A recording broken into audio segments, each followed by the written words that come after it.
Hello guys, welcome to my channel. आज एक new Korean drama explain करूँगी जिसका नाम है माय डीमन। ये ड्रामा जस्ट रिलीज़ हुआ है और इसके सारे एपिसोड्स भी नहीं आए अभी तक। वीडियो स्टार्ट करने से पहले छोटी सी रिक्वेस्ट है, प्लीज़ वीडियो को लाइक करके चैनल को सब्सक्राइब कर दो। So now let's begin. Episode की स्टार्टिंग में हमें बताया जाता है पहले डीमंस और इंसान एक साथ ही रहते थे और डीमंस इंसान को उनके गार्डियन बनकर प्रोटेक्ट करते थे। सीन यही कट होता है और एक फुल मून की रात को दिखाते हैं जहां हमारी फीमेल लीड दो ही भागती हुई आ रही थी। उसका कोई पीछा कर रहा था। दो ही बोलती है, पता नहीं जो मेरे पीछे आ रहा है वो कौन है, मुझे मारने आ रहा है या बचाने, कोई ईविल है या एंजल। नेक्स्ट सीन हमें 200 साल पीछे ले जाता है जहां घने जंगल में एक टेंट के अंदर कुछ लोग घबराए हुए बैठे थे और उन लोगों का लीडर उन्हें डीमंस के बारे में बता रहा था। तभी वहां काले कपड़ों में कोई आता है और सब उसे देख के भागने लगता है। वो अपना फेस दिखाता है और इसका नाम है गुऑन और ये एक डीमन है। एक छोटी बच्ची डीमन पर क्रॉस फेंकती है जिससे गुऑन के फेस पर कट हो जाता है। वही लीडर आके बच्ची को ले जाने लगता है पर गुऑन उस बच्ची को उसका क्रॉस लौटा के वहां से चला जाता है। गुऑन बताता है इंसानों के 3 दुश्मन हैं। फर्स्ट उनकी बॉडी, सेकंड उनकी ज़रूरतें और थर्ड स्पिरिट। एक आदमी नदी में मछलियाँ पकड़ रहा था बट उसके हाथ कुछ नहीं लगता। गुऑन उस आदमी के पास आता है और बोलता है, मुझे पता है तुम बहुत दिनों से भूखे हो। तो वो आदमी बोलता है, हाँ, क्योंकि यहाँ एक भी फिश नहीं है। तभी गुऑन एक चुटकी मारता है और नदी में बहुत सारी फिश आ जाती है जिससे वो आदमी बिल्कुल शॉक हो जाता है और गुऑन को अलग अलग नाम से बुलाने लगता है, लाइक गॉब्लिन, ड्रैगन किंग और नाइन टेल फॉक्स। बट गुऑन बोलता है, मैं इनमें से एक भी नहीं हूँ। गुऑन बोलता है, मैं एक डीमन हूँ। वो आदमी पहले तो यकीन नहीं करता तो गुऑन एक इशारे पे जब एक बड़ी फिश उस आदमी के गोद में गिराता है तब जाके उस आदमी को यकीन होता है। वो आदमी पूछता है, क्या तुम सच में मेरी विश पूरी करोगे? तो गुऑन बोलता है, हाँ, पर ऐसे ही नहीं। फिर गुऑन उस आदमी को एक कॉन्ट्रैक्ट दिखाता है और बोलता है, 10 साल तक तुम कभी भूखे नहीं रहोगे बट 10 साल के बाद तुम मर जाओगे और तुम्हारी स्पिरिट नरक में चली जाएगी। वो आदमी डील के लिए मान जाता है तो गुऑन उस आदमी के खून से कॉन्ट्रैक्ट साइन करवाता है।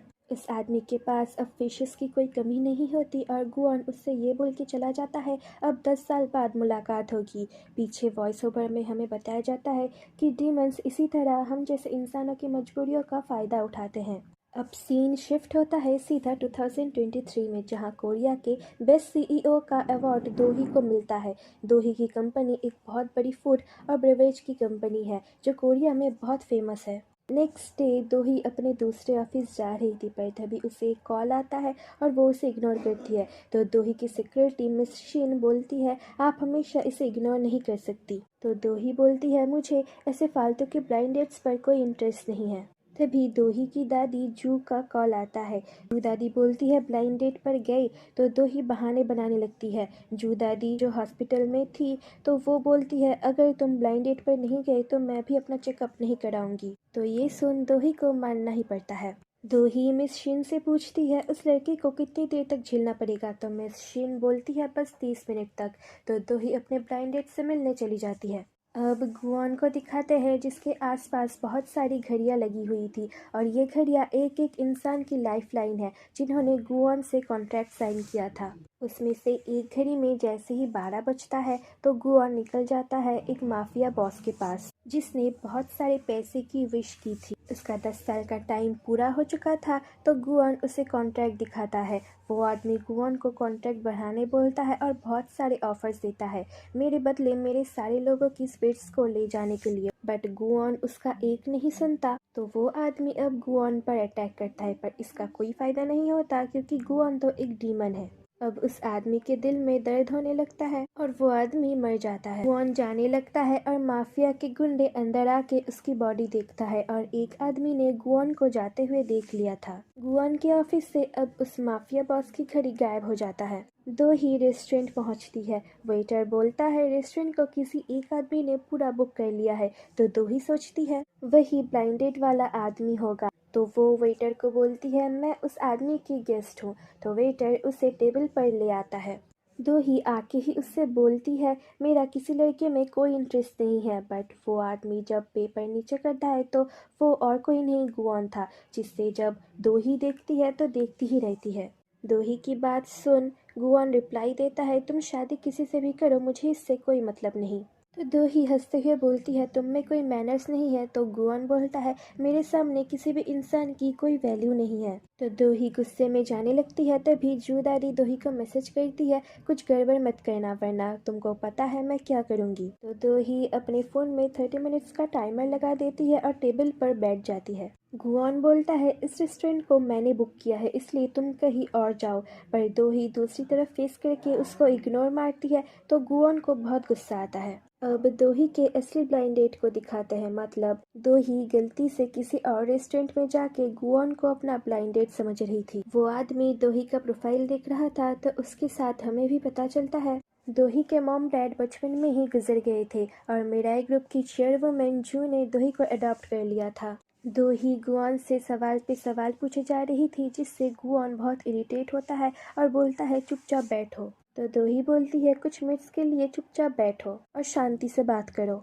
दोही बोलती है, हमें कुछ सोचना पड़ेगा और अपने अपने फैमिलीज को समझाना होगा कि हम एक दूसरे को बिल्कुल पसंद नहीं आए। गुआन बोलता है, तुम यहाँ क्या करने आई हो? तो दोही बोलती है, मैं भी मजबूर हूँ, यहाँ बस मैं गॉड के ऑर्डर्स फॉलो कर रही हूँ। गुआन शॉक हो जाता है, वो गॉड मतलब असली गॉड को समझ रहा था। गुआन पूछता है, तुम कौन हो? तो दोही अपना बिजनेस कार्ड उसे देती है। दोही उससे भी बिजनेस कार्ड मांगती है पर गुआन नहीं देता। दोही बोलती है, मुझे पता है तुम यहाँ मजबूरी में आए हो इसलिए हमें एक दूसरे की हेल्प करनी चाहिए। तो गुआन उससे अपना बिजनेस कार्ड दे देता है। दोही ने कभी पहले उसके कंपनी के नाम नहीं सुना था तो गुआन उसे न्यूज़पेपर में उसकी कंपनी को दिखाता है और अपने कंपनी के बारे में भाषण देने लगता है। दोही उसकी बातों से बहुत इरिटेट हो जाती है। गुआन पूछता है, गॉड ने तुमको क्या ऑर्डर दिया है? तो दोही बोलती है, तुम्हें हमारे ब्लाइंड डेट के बारे में नहीं पता? तो गुआन हैरान होकर पूछता है, ब्लाइंड डेट? क्या गॉड हमें एक दूसरे से मिलाना चाहते हैं? तो दोही हंसते हुए बोलती है, अरे रियल गॉड नहीं, मैं उन्हें गॉड जू बुलाती हूँ और गॉड जू एक इंसान है। जिससे गुआन भी हंसता है और बोलता है, किसी ने फर्स्ट टाइम मुझे ऐसे नर्वस किया है। दोही ने जो 30 मिनट्स का टाइमर लगाया था वो टाइम ओवर हो जाता है तो वो जाने लगती है और पीछे से उसी माफिया गैंग के आदमी गुआन को पकड़ने आता है। एक वेटर केक ले आ रहा था पर वो गुंडा केक को उछाल देता है। वो केक दोही को लगने ही वाला था बट गुआन उसे बचा लेता है और दोनों क्लोज आ जाते हैं। दोही उसे देख इतना शर्माती है कि वॉशरूम का बहाना बना के चली जाती है और वॉशरूम में जाके सोचती है कि इसने मेरे लिए केक ऑर्डर किया है और ब्लश करती है। इधर गुआन बोलता है, अभी मेरा केक खराब हो जाता और बैठ के फर्स्ट बाइट लेने जाता है बट वो गुंडा आके उसका फर्स्ट बाइट गिरा देता है। गुंडा बोलता है कि तुम कौन हो और हमारे बॉस को क्यों मारा? तो गुआन बोलता है, थोड़ा रुको, मैंने इस रेस्टोरेंट को बहुत दिन पहले से बुक किया था अपना फेवरेट केक खाने के लिए। और ये बोल वो जैसे ही अपना सेकेंड बाइट लेने जाता है पर वो गुंडा उसे भी गिरा के पूरा केक खराब कर देता है जिससे गुआन को बहुत गुस्सा आता है। गुंडा अपने एक आदमी को भेजता है गुआन को मारने के लिए बट गुआन उस आदमी को पेपर से गायब करके पेपर में उसका फोटो लगा देता है। सब डर जाते हैं, सब गुंडे एक साथ जाते हैं गुआन को पकड़ने के लिए बट गुआन न्यूज़पेपर को फोल्ड करके एक एक के सर पे मारने लगता है और सब एक एक करके गायब होने लगता है। दोही बाथरूम में टचअप करके बाहर आती है और केक की हालत देखती है। दोही बोलती है, तुमने अकेले मेरा केक खा लिया? तो गुआन बोलता है, पार्टी का टाइम खत्म हो गया, अब तुम यहाँ से चली जाओ। तो दोही गुस्से में चली जाती है और ये विश करती है कि हमारी मुलाकात फिर कभी ना हो। गुआन न्यूज़पेपर को फेंक देता है और सारे गुंडे न्यूज़पेपर से बाहर आ जाते हैं। दोही का मूड खराब हो गया था गुआन की वजह से। मिस शीन बोलती है, सुआन जो मैडम जू की बेटी है उसने एक आर्टिकल पर आपके प्रोडक्ट की गलत रेटिंग्स दी है। कार रुकता है और दोही बाहर टीवी पे न्यूज़ देखती है जहां बताया जा रहा था मिराई ग्रुप के अंदर अभी पावर स्ट्रगल चल रहा है कि मैडम जू के बाद कौन कंपनी को संभालेगा। मिराई ग्रुप का पास दिखाता है जिसे बनाया था मैडम जू ने। मैडम जू के 2 बच्चे हैं, एक बड़ा बेटा नौसुख जिसे मैडम जू कंपनी संभालने के लायक नहीं समझती और दूसरी छोटी बेटी सुआन जिसे बचपन से ही अब्रॉड में रहने का शौक है और वो अभी पेरिस में रहती है। सुआन के 2 छोटे छोटे ट्विंस बच्चे हैं, ऑस्टिन और जस्टिन, और नौसुख का एक बेटा है। मैडम जू के भाई का बेटा भी मैडम जू के छोटे मोटे काम संभालता था पर इन सबको छोड़ मैडम जू जिसे सबसे ज्यादा ट्रस्ट करती है वो है दोही, इसलिए दादी जू ने अपना सारा काम दोही को संभालने दिया था। इसलिए मैडम जू के सभी बच्चे के नज़र में दो ही एक कांटा है। Now back to the present. दोही के पास तेजिन नाम के एक बंदे का कॉल आता है। वो बोलता है, मैं आपको कुछ ऐसा बता सकता हूँ जिससे आप मिराई ग्रुप की नेक्स्ट चेयरवुमेन बन सकती है। अगर आप जानना चाहती है तो मुझे बाद में कांटेक्ट करें। और ये बोल के वो कॉल काट देता है। पर दोही को इन सब चीज़ों का कोई लालच नहीं था, तो वो मिस शिन को बोलती है, अब ये लोग भी मुझे यहाँ घसीट रहे हैं। तभी उसे दादी जू का मैसेज आता है और उन्होंने बोला था, लगता है मेरा आखिरी टाइम आ गया है, अब हम दोनों स्वर्ग में जाके मिलेंगे। ये सुन दोही जल्दी से हॉस्पिटल आती है और दादी जू को पकड़ के रोने लगती है। पर दादी जू बोलती है, चिल्लाना बंद करो और मुझे सोने दो। दोही उनके इस मजाक से बहुत गुस्सा करती है और बोलती है, गॉड झूठे लोगों को स्वर्ग नहीं बुलाते। तो दादी जू बोलती है, तभी तो मैं इतने सारे पैसे डोनेट करती हूँ। दादी जू दोही के लिए बर्थडे केक लाई थी, तो दोही बोलती है, आपको तो पता है ना मैं बर्थडे नहीं मनाती। तो हमें पता चलता है दोही के बर्थडे के दिन ही उसके मॉम डैड की डेथ हुई थी। तो दादी जू उस इमोशनल बातें करने लगती है और हमें पता चलता है दादी जू दोही को बहुत प्यार करती है और उसकी बहुत केयर करती है। दादी ने दोही के बॉयफ्रेंड को भी पैसे देके भगा दिया था, क्योंकि दादी को वो लड़का दोही के लिए बिल्कुल सूटेबल नहीं लगा। दादी बोलती है, ब्लाइंड डेट कैसा गया? तो दोही बोलती है, बहुत बेकार। दादी बोलती है, शक्ल पे मत जाओ, लड़का दिल का बहुत अच्छा है। तो दोही बोलती है, सिर्फ शक्ल ही तो अच्छी है, बाकी वो बहुत रूड है। दादी उसे उस लड़की का फोटो दिखा के बोलती है, क्या यह तुम्हें हैंडसम लगा? तो दोही बोलती है, ये कौन है? मैं तो किसी और के साथ थी। वो लोग मिस शिन से पूछती है, तो मिस शिन बोलती है, सारी गलती उस मैच मेकिंग कंपनी की है जिन्होंने उसी रेस्टोरेंट के दूसरे ब्रांच का एड्रेस दे दिया था। तो दोही को रियलाइज होता है, इसीलिए गुओन इतना गुस्सा कर रहा था, इतना रूड हो रहा था। अब हमें गुओन को दिखाते हैं, जहाँ गायन नाम की एक लड़की डांस प्रैक्टिस कर रही थी और गायन गुओन को पसंद भी करती है। वहाँ गुओन का असिस्टेंट भी आता है, इनका नाम है पार्क, और ये वही आदमी है फिश वाला जिसके कॉन्ट्रैक्ट को गुओन ने बढ़ा दिया था, इसलिए ये अभी तक जिंदा है।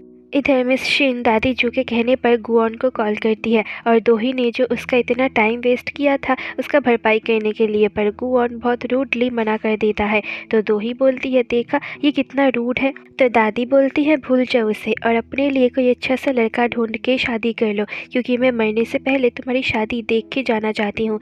दादी उसे केक काटने के लिए बोलती है, तो दोही अपनी दादी की खुशी के लिए केक काट देती है। दादी उसे 2 रिंग देते हैं और बोलती है, जब तुम्हें तुम्हारा पार्टनर मिल जाएगा तो उससे ये पहना देना। तो दोही काम का बोल के वहाँ से भाग जाती है। इधर दोही के कॉल करने की वजह से गुओन बहुत इरिटेट होता है, क्योंकि उसे अपने केक की याद आ जाता है। मिस्टर पार्क उससे पूछते हैं, क्या हुआ आपको? तो गुओन बोलता है, मैं अपना फेवरेट केक नहीं खा पाया और एक ब्लाइंड डेट पर था।